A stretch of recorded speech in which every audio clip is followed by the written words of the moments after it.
नमस्कार, हमारे digital platform में आपका स्वागत है।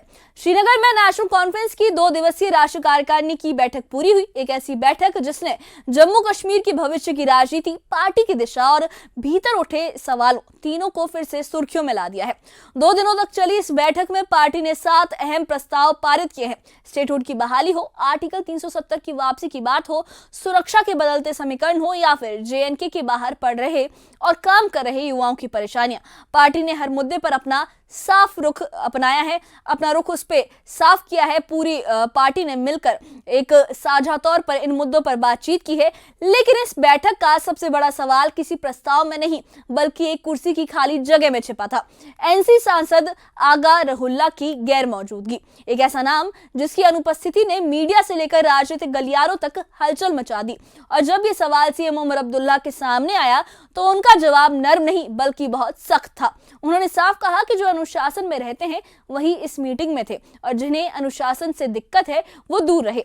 ये बयान अपने आप में बहुत कुछ कह गया कि पार्टी के भीतर बातचीत की दरारें अभी भरी नहीं है। बैठक में न सिर्फ पार्टी की रणनीति पर बात हुई बल्कि प्रशासनिक ढांचे, राज्य के पुराने अधिकारों और लोकतांत्रिक जवाबदेही पर भी चर्चा हुई। SKIIMS से लेकर यूनिवर्सिटी सिस्टम तक सब पर सवाल उठे कि सीएम की शक्ति कहां कम हो गई है और कैसे कई प्रमुख फैसले अब नौकरशाही के हाथों में केंद्रित है। सीएम उमर अब्दुल्ला ने बिजली, रोजगार, स्मार्ट मीटरिंग, उपचुनावों के नतीजे और गठबंधन पर भी राजनीति जो अपनी है उस पर खुलकर जवाब दिया। किसी वादाए रोजगार पर सफाई, किसी चुनावी साझेदारी पर टिप्पणी और किसी पुराने वादे की याद दिलाते हुए उन्होंने जनता से कहा कि पार्टी ने अपनी दिशा नहीं खोई है। 2 दिनों की इस बैठक ने एक बात साफ कर दी कि एनसी अपने पुराने वादों, पुराने अधिकारों और अपनी राजनीतिक जड़ों की ओर लौटने की कोशिश कर रही है। लेकिन साथ ही पार्टी के अंदर चल रही असहमति के सुरों ने यह भी दिखा दिया कि आगे की राह बिल्कुल आसान नहीं है। इन सब का विश्लेषण, उन प्रस्तावों का असर और पार्टी के भविष्य की दिशा और मीटिंग में क्या क्या हुआ, किसने क्या कहा, देखिए इस खास रिपोर्ट में।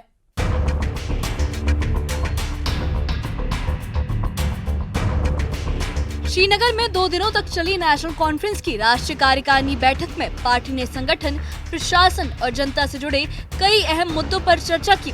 इस बैठक में कुल 7 प्रस्ताव पारित किए गए। इनमें शामिल हैं पूर्ण राज्य दर्जे की बहाली, आर्टिकल 370 की बहाली की मांग, दिल्ली ब्लास्ट की निंदा, नौगाम पुलिस स्टेशन ब्लास्ट की निंदा और जांच की मांग, जेएनके के बाहर छात्रों और कारोबारियों की चुनौती पर चिंता, घोषणा पत्र के सभी वादों को पूरा करने का भरोसा और सीएम उमर अब्दुल्ला की सरकार को पूर्ण समर्थन। जो पहला रेजोल्यूशन यूनानिमसली पास हुआ है वो ये है कि the working committee unanimously reaffirmed its unwavering commitment to the restoration of Jammu and Kashmir's special status. The committee reiterated that this issue is central to the aspiration and dignity of the people and must be addressed without further delay.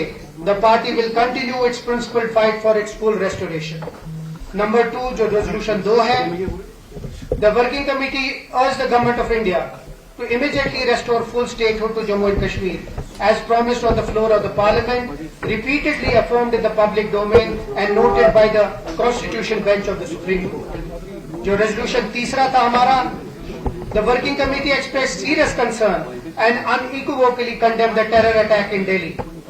It extended heartfelt condolences to the families of those who lost their lives. In a civilized society, violence has no place and such heinous acts must be dealt with firmly and decisively. Resolution 4. The working committee also expressed deep concern over the Naugam blast and conveyed its condolences to the affected families. The committee stated that the incident must be investigated at the highest level and responsibility fixed for any deviation from the standard operating procedures. Resolution 5. The working committee expressed serious concern over the reports of harassment faced by the students, traders and residents of Jammu and Kashmir in different parts of the country. It strongly condemned their selective targeting in the aftermath of the recent events. The committee emphasized that the people of Jammu and Kashmir cannot be stereotyped and called upon all the state governments to ensure the safety, dignity and protection of the lives and property of Kashmiris and other residents of Jammu and Kashmir living or working across India. Not every Kashmiri is a terrorist or a supporter of terror. Resolution 6.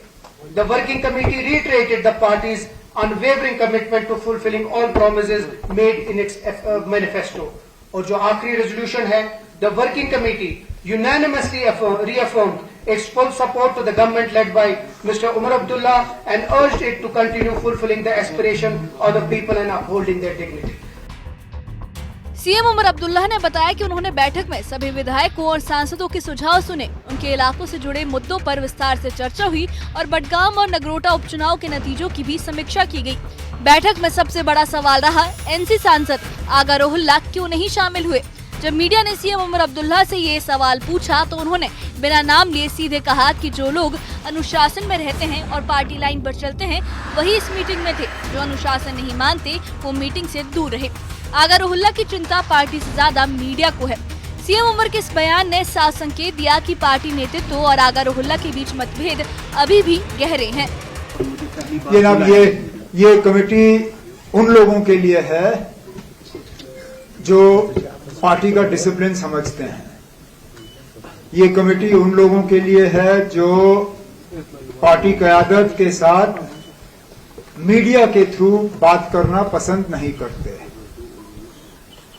और यहाँ पे इस meeting में तमाम वो लोग थे जो पार्टी के डिसिप्लिन के अंदर रह के पार्टी की क़यादत और पार्टी के ओहदेदारों के साथ बात करना जानते हैं और समझते हैं।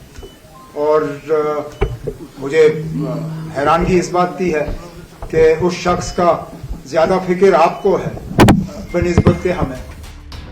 बैठक में सीएम उमर अब्दुल्ला ने प्रशासनिक संरचना और राज्य के पुराने अधिकारों पर भी बात रखी।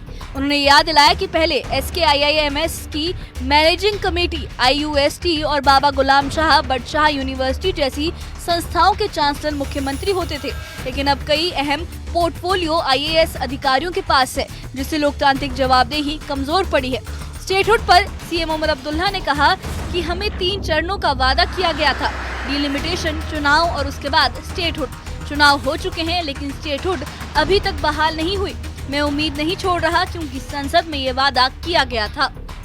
सीएम उमर अब्दुल्ला ने बिजली और रोजगार से जुड़े वादों पर भी अपनी स्थिति साफ की।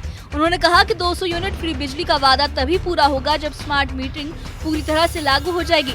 डेली वेजेस के मुद्दों पर उनका कहना था कि हमने उनसे समय मांगा है, PDP ने उन्हें धोखा दिया है, लेकिन हम अपना वादा निभाएंगे। उन्होंने ये भी कहा कि बीजेपी को सत्ता से दूर रखने का जो वादा किया गया था, सरकार बनते ही उसे पूरा कर दिया गया। जो लोग हमें अपना नेशनल कॉन्फ्रेंस को मंशूर याद दिलाते हैं, मैं उन्हें याद दिलाना चाहता हूं कि सबसे बड़ा धोखा मंशूर के साथ PDP ने किया जब उन्होंने 2014 में बीजेपी के खिलाफ वोट मांगे और फिर बीजेपी के साथ जाके हाथ मिलाया। हम लोग कम से कम वो हैं जो मंशूर में वादा करते हैं, चलिए वक्त लगे लेकिन हम अपने वादे पूरे करते हैं। हमने कहा था हम बीजेपी को बाहर रखेंगे, बीजेपी को बाहर रखा। हमने कहा हम असेंबली में रेजोल्यूशन लाएंगे, रेजोल्यूशन लाया। हमने कहा हम कैबिनेट में रेजोल्यूशन लाएंगे, लाया। हमने कहा हम लोगों के मुतालबे हल करेंगे, एक एक करके हम मुतालबे हल कर रहे हैं। हमने अपने मंशूर को नजरअंदाज नहीं किया, हमने सिर्फ ये कहा कि ये 5 साल के लिए हमारे वादे हैं लोगों के साथ। आपने जब हमारी परफॉर्मेंस को नापना होगा, आप तब नापिए जब हमारा टर्म खत्म होगा। 2 दिनों तक चली ये बैठक कई राजनीतिक संकेतों के साथ पूरी हुई।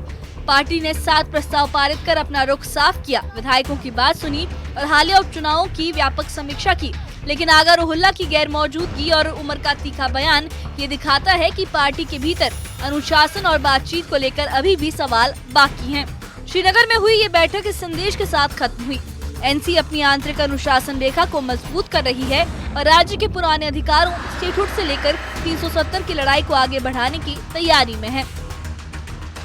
जम्मू कश्मीर नेशनल कॉन्फ्रेंस की सेंट्रल वर्किंग कमेटी की 2 दिन की मीटिंग आज श्रीनगर के हेडक्वार्टर्स में इख्तिताम पजीर हुई, जिसमें 7 रेजोल्यूशंस आज लाए गए हैं और वही कई सारे और मुद्दे हैं जिन पे बात की गई। इलेक्ट्रिसिटी के ऊपर बात हुई है। उन्होंने कहा कि JERC के पास इस वक्त ये मुद्दा रखा गया है। हमारी कोशिश यही है कि जो 20% हाइक है वो ना हो, लेकिन साथ ही साथ हम ये भी चाहते हैं कि यहाँ पर स्मार्ट मीटर्स लगें ताकि तब हम डिसाइड कर पाएं कि कौन से डिजर्विंग वो रेसिडेंट्स है यहाँ के जो 200 यूनिट्स इन्होंने अपने मैनिफेस्टो में वादा किया था फ्री इलेक्ट्रिसिटी देने का, उसके बारे में। तो कुल मिला के अगर बात करें तो 2 दिन के लिए मीटिंग हुई और आज श्रीनगर के हेडक्वार्टर में इख्तिताम पजीर हुई। न्यूज़ 18 के लिए अयूब खान के साथ श्रीनगर से मैं सरोज कफील।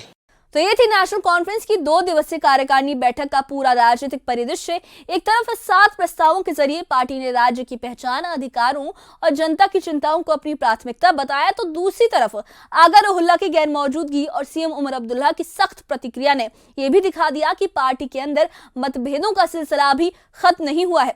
स्टेटहुड, 370, सुरक्षा और छात्रों के मसले, प्रशासनिक ढांचा, ये सिर्फ राजनीतिक मुद्दे नहीं बल्कि जम्मू कश्मीर की असल जिंदगी से जुड़े सवाल हैं, ऐसा पार्टी ने कहा। और इन सवालों पर पार्टी ने इस बैठक में जो सियासी मरम्मत की है वो आने वाले दिनों में बहस का बड़ा हिस्सा भी बनेगी।